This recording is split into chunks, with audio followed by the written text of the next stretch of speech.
Qual lente comprar para minha câmera? Essa é a pergunta que eu mais recebo aqui nos comentários do canal e até lá no Instagram também.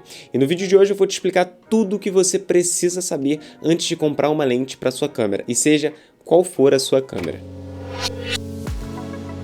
A gente sabe que fazer investimento em audiovisual no Brasil é algo bem mais caro e por isso até que a gente importa muito das vezes, mesmo pagando taxa. Eu não vou entrar neste assunto hoje, mas eu preciso que você saiba isso, porque assim, quanto mais você souber disso, mais interessante fica pra você. Então, é legal eu te passar isso, mas quem precisa de fato saber isso é você, pra você não passar por problemas futuros de comprar uma lente e acabar se arrependendo. Eu sei que isso acontece volta e meia, e eu recebo muito comentário disso também. Comprei tal lente, e agora? Trabalha com o que você tem. Mas nesse vídeo eu quero te ajudar exatamente a não passar por isso de novo. Porque se você souber exatamente isso daqui, você vai saber de fato qual lente que você vai comprar, o que você precisa, para qual é a sua necessidade, qual é o seu investimento, entre outras coisas. A primeira coisa que você deve levar em consideração para a sua lente é o fator de crop da sua câmera. E isso daí vai ser para qualquer câmera, tá? A única diferença que a gente vai ter é de marca para marca.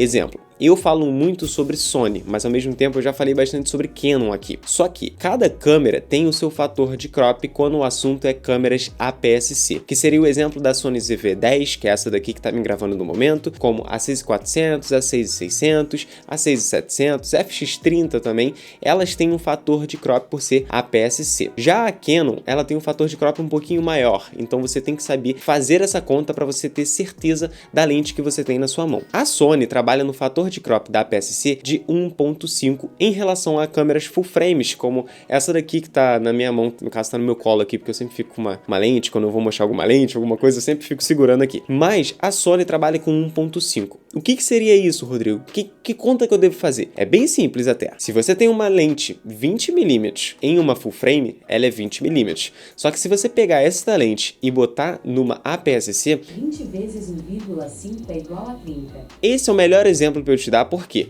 na minha full frame, quando eu gravo em 20mm com a lente Tamron 2040, eu tenho 20mm. Só que se eu pego essa lente e coloco na ZV-10, que é o que eu fiz nesse exato momento, ela está na minha ZV-10, eu estou gravando aqui como se fosse 30mm. E isso daí, esse fator de crop, você precisa saber para o exemplo de, eu preciso de uma imagem aberta, vou comprar a 16mm. É aberto, mas ela tem o seu fator de crop. Então uma 16mm vezes 1,5 seria basicamente ali uma 24mm. Ainda é grande angular, mas você precisa saber desse fator de crop. Uma 50mm viraria uma 85 mais ou menos em câmeras da Sony. Já na Canon a conta muda porque ela tem o fator de crop de 1.6. Então você precisa saber sempre desse fator de crop. Vai um bizu aqui para você. O fator de crop também vai influenciar na sua entrada de luz, né? Porque o seu sensor é menor, consequentemente a sua abertura também vai ser diferente. Então, se a sua lente é 1.4, você vai estar com uma lente mais fechada em uma APS-C. Se você tem uma lente 1.4, como uma Sigma 16mm, você vai ter, no caso, uma 24-2.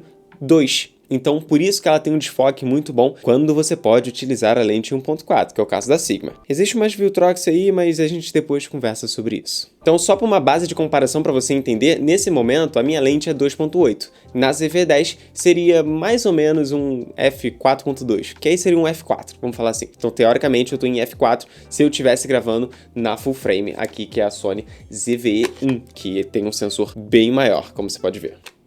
Não gosto de deixar o sensor aberto. E nessa primeira opção eu já acabei falando duas, porque eu sou meio ansioso, sabe? E aí eu vou conversando aqui com vocês e aí eu vou passando as informações. E acabou que eu já falei o fator de crop de cada marca, da Sony e da Canon, e também já falei qual a conta que você deve fazer. E aí a gente entra no terceiro ponto, que é qual bocal comprar para cada câmera. O melhor exemplo disso é porque eu estou de olho aqui pro canal, porque eu gosto muito de 35mm em full frame. Eu estou de olho na 35mm da Sigma. Só que ela custa cerca na AliExpress, porque eu compro todos os meus equipamentos na AliExpress, seja com imposto ou sem imposto. No caso, as lojas que eu compro estão todas sem o remessa conforme, ainda tá naquele sistema antigo. Então, essa lente custa cerca de R$ 2.800 para Canon.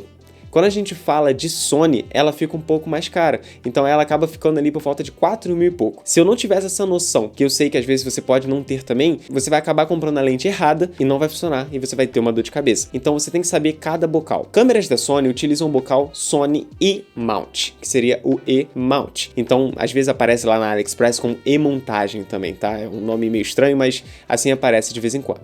Então Sony E-Mount é o bocal da Sony. A Canon, ela utiliza 2 bocais. As câmeras mais antigas utilizam o bocal EF Mount e as câmeras mais novas utilizam o bocal RF Mount. Assim como a Nikon utiliza o Z Mount. A gente não fala de Nikon é uma batata, deixa pra lá. Então, se existe uma lente que só tem para um bocal, você vai ter que utilizar um adaptador para o bocal que você precisa. Exemplo, eu tenho a Sigma 1835, que é Canon EF Mount. Se eu quiser utilizar na Sony, que não é o caso aqui, eu teria que ter um adaptador EF para E-Mount, para eu conseguir utilizar. E aí a gente entra no último fator, mas não menos importante, que seria a abertura. Eu já comentei que ela se multiplica junto, só que você precisa entender para que serve cada abertura. E o melhor exemplo disso, cara, eu sempre gosto de conversar aqui com vocês e dar exemplos, né? Dar nome aos bois, como diria minha mãe. Essa lente aqui que tá na minha mão é uma Make 35mm f0.95. O que seria isso? A abertura dela é 0.95. Tanto que se eu botar aqui na frente, você vai ver o quão aberto ela é. Se eu fechar ela aqui, você vai ver que fechou bastante. E isso daqui é o muito aberto. Isso significa que ela tem um desfoque absurdo, absurdo. Só que não significa que pelo fato dela ser 0.95, que eu preciso utilizar ela em 0.95 o tempo inteiro. Por que, Rodrigo? Uai, porque você precisa saber a estética que você quer passar no seu vídeo. Até porque em 0.95 a gente tem menos ponto de foco, então o foco dela vai ficar bem cravadinho. Então imagina você gravar um vídeo onde 0.95 vai ficar o foco aqui na ponta do seu nariz, ou até melhor, você bota o foco no seu olho. A ponta do seu nariz, como a gente tem essa tridimensionalidade, a ponta do seu nariz está a, sei lá, meu olho aqui, quase 2 dedos, esse é meu ponto de medição, quase 2 dedos aqui do meu olho. Consequentemente, a ponta do meu nariz vai estar desfocada. Fica legal isso no vídeo? Não, não fica. Então você não deve utilizar dessa forma. Então você precisa saber o que você deseja fazer para você saber qual é a sua abertura ideal. Você pode ter uma lente mais aberta, como a 1.4 da Sigma, só que, no caso a 16, né, ou a 30mm, são as lentes que eu indico, tá? Só que você não vai usar o tempo inteiro em 1.4, você pode usar em 2, você pode usar em 2.5. E aí você precisa saber também que o seu maior ponto de foco não vai ser na sua abertura máxima. No caso da Sigma, que eu tive ela durante 3 anos e pouco da minha vida, o maior ponto de nitidez dela estava entre 2 e 2.5. Então ali é o ponto máximo da nitidez, onde vai ficar a coisa linda, linda, linda. Então raramente era o caso de eu utilizar ela em 1.4. Então você precisa saber o porquê que você vai usar a sua abertura mais aberta ou até mesmo mais fechada. Quando você está fazendo um vídeo que tem muita informação e você quer mais informação, você precisa deixar a sua abertura mais fechada. Você precisa abrir mão do seu desfoque para você ter mais foco no objeto que você quer, na pessoa que você quer. Imagina que você vai fazer uma foto de uma galera aí de 10 pessoas enfileiradas assim. Cara, você vai ter que fechar um pouco mais a sua abertura para você conseguir ter foco em todo mundo, porque vai ter uma pessoa na frente da outra, vai ficar nisso daí. Então você precisa saber dessa informação. Eu espero que eu tenha te ajudado nesse vídeo aqui para você não gastar mais dinheiro comprando lente errada para sua câmera, que dinheiro não dá em árvore, né? Enfim, se ficou qualquer dúvida, cara, deixa aqui nos comentários ou até mesmo me fala aqui no comentário o que você achou desse vídeo. É muito importante saber a sua opinião, saber aí de você do outro lado. Tem muita gente aí que assiste o vídeo, não faz um comentário e depois manda mensagem depois de muito tempo no Instagram e fala: te acompanho há muito tempo. Eu não sei. Por quê? Porque você não comenta. Eu preciso saber isso daí. Não esquece de deixar o seu like, que é muito importante pra mim. Eu sei que você gostou do conteúdo. Se inscrever e ativar o sininho pra você ser notificado.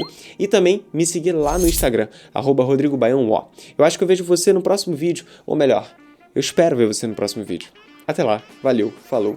Tchau.